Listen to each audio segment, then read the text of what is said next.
a lush valley cradled between tall hills and ever-changing skies, there stood a village known for its serenity and silence. The people there lived simple lives, planting, harvesting, gathering around fires in the evenings. Among them was a teenage boy named Dev, known for his quiet eyes and curious mind.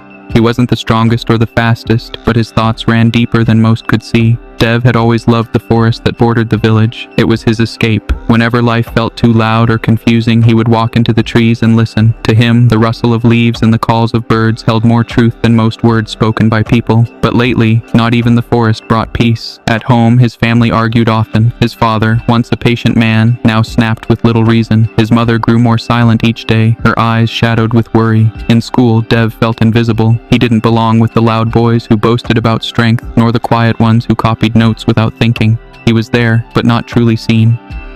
One afternoon, a heavy storm rolled in. Thunder cracked the sky and rain poured down in sheets.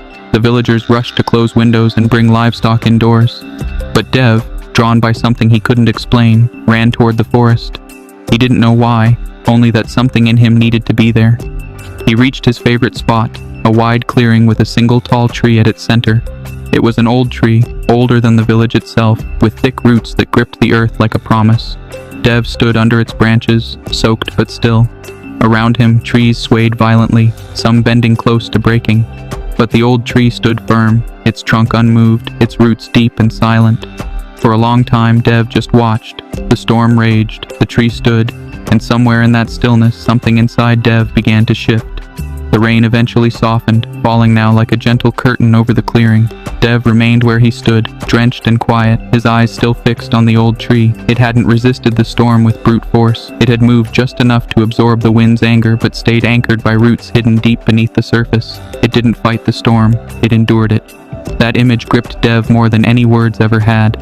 Back in the village, everyone assumed he had taken shelter somewhere, but he walked home slowly, replaying what he'd seen.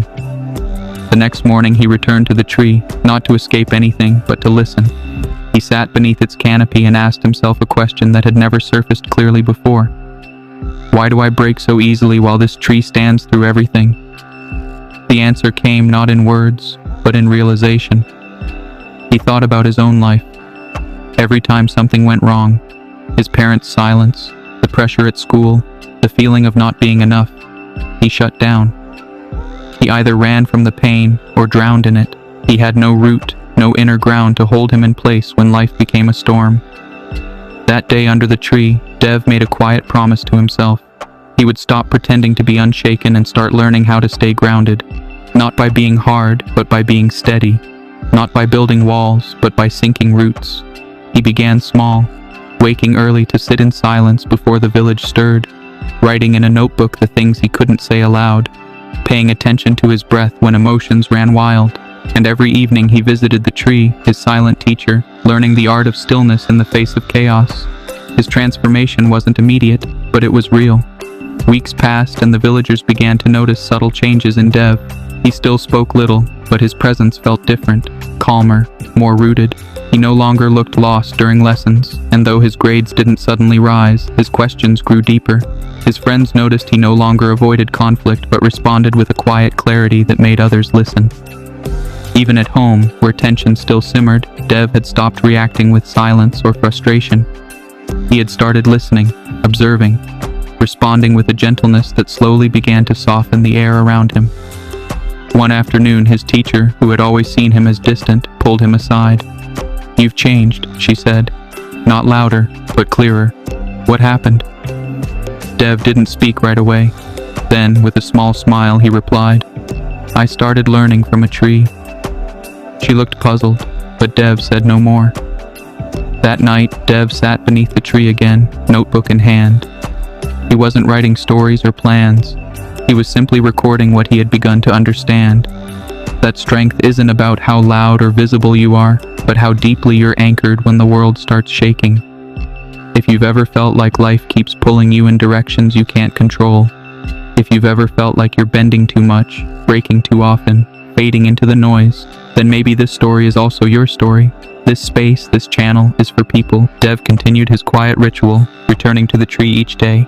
It had become more than a place. It was a mirror. Each time he sat beneath its branches, he peeled back another layer of himself. his doubts, his fears, his self-judgment.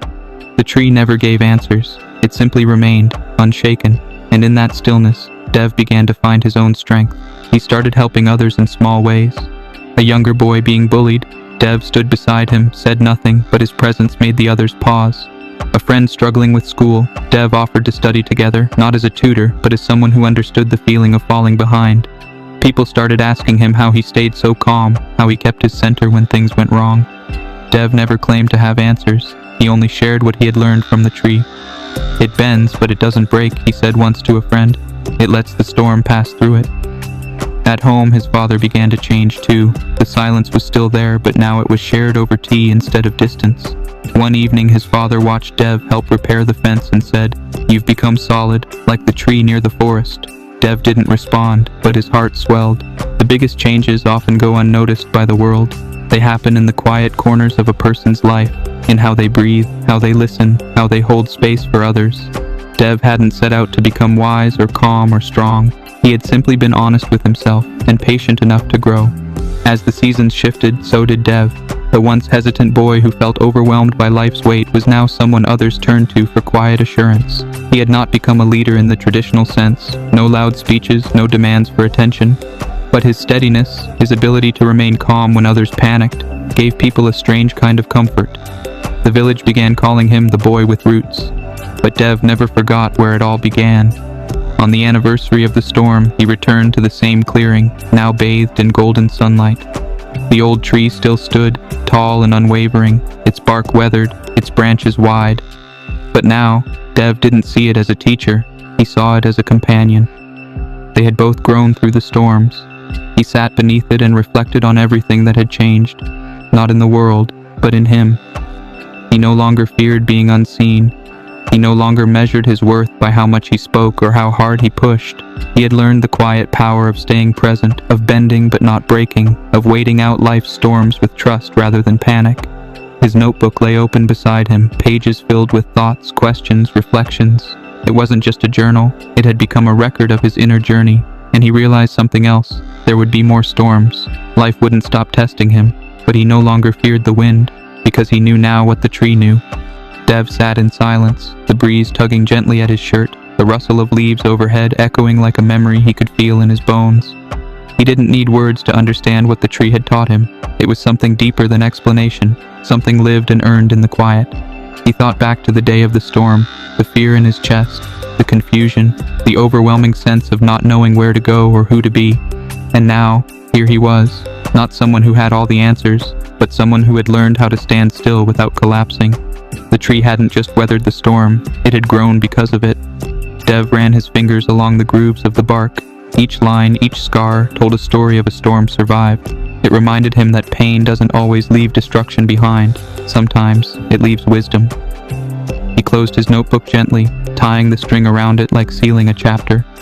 There were other storms ahead, surely, moments that would shake him, confuse him, challenge his sense of self. But he had built something inside that wouldn't be easily broken, and that was enough. As he rose to leave, he looked back one last time, not with longing, but with gratitude. That tree had stood for generations, not to be admired, but to remind those who passed by. Strength isn't about how loud you stand, it's about how deeply you're rooted. And now, dear listener, a question just for you. When the next storm comes, will you run, or will you root yourself and rise?